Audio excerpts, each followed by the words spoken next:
বৃষ্টি পড়ছে থেমে থেমে, চারপাশে কুয়াশা আর ঠান্ডা হাওয়া। এমন দিনে গ্রামের মানুষজন সাধারণত ঘরেই থাকে, কিন্তু বাজারের মোড়ে একটা ছোট্ট চায়ের দোকান আছে, হরিদার চা স্টল। সেই দোকানেই বৃষ্টির দিনে কিছু রহস্যময় ঘটনা ঘটে বলে শোনা যায়। লোকমুখে গল্প আছে, হরিদার দোকানে বৃষ্টি পড়া শুরু হলেই এক অদ্ভুত অতিথি আসে। কারো দেখা মেলে, কারো না। কেউ বলে সে এক বুড়ো লোক, কারো মতে সে এক সাদা শাড়ি পরা মহিলা। কিন্তু একটা জিনিস সবাই মানে, যেই হোক, সে চা খেতে খুব ভালোবাসে।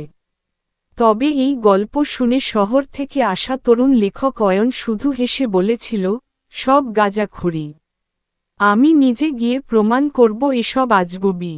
তাই এক বর্ষণমুখর দিনে, ছাতা হাতে, ডায়েরি আর কলম নিয়ে অয়ন রওনা দিল হরিদার চায়ের দোকানে। দোকানে পৌঁছে সে দেখে, হরিদা চা বানাচ্ছেন, আর চারজন গ্রামবাসী আগুনের পাশে বসে চা খাচ্ছেন। অয়ন হাসতে হাসতে বলল, আচ্ছা হরিদা, আপনার দোকানে ভূত আসে বলে শোনা যায়।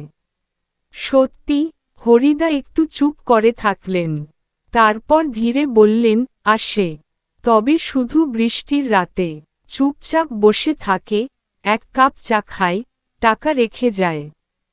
কেউ সামনে পড়লে আর কথা বলে না। অয়ন হেসে বলল, তাহলে আজ আমি থাকব এখানে। দেখি কে আসে। বৃষ্টি জোরে পড়তে শুরু করল।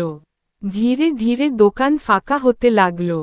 সবাই বলল, এই রাতে ওখানে থাকা ঠিক হবে না। কিন্তু অয়ন থেকে গেল। রাত বাড়ল, হরিদা দোকান বন্ধ করতে চাইলে অয়ন বলল, আমাকে এক কাপ চা আর দিন। আমি নিজের মতো বসে থাকব।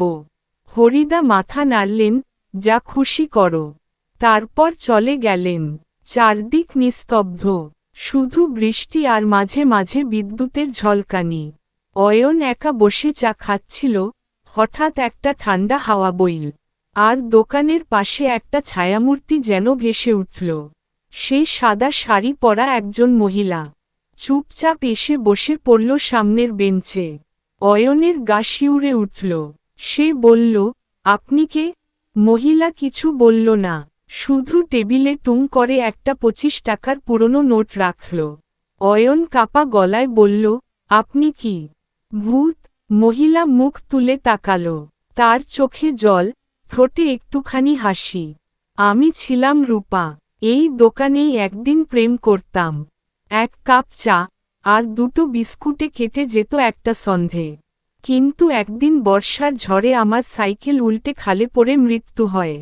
তারপর থেকে বৃষ্টি নামলেই আমি ফিরে আসি, শুধু আরেক কাপ চা খেতে। অয়নের শরীর জমে গেল।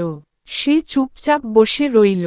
রূপা চা শেষ করল, তারপর ধীরে ধীরে হাওয়ায় মিশে গেল। সকালবেলা হরিদা দোকানে এসে দেখে, অয়ন একা বসে আছে, আর টেবিলে ভেজা 25 টাকার নোট। তুমি দেখেছ? হরিদা ফিসফিস করে বললেন। অয়ন শুধু মাথা নাড়ল। হ্যাঁ, আমি দেখেছি, এবং বিশ্বাস করেছি। তারপর থেকে অয়ন আর কখনো বৃষ্টির দিনে হাসাহাসি করে না, বরং চুপচাপ বসে থাকে, আর এক কাপ অতিরিক্ত চা বানিয়ে রাখে।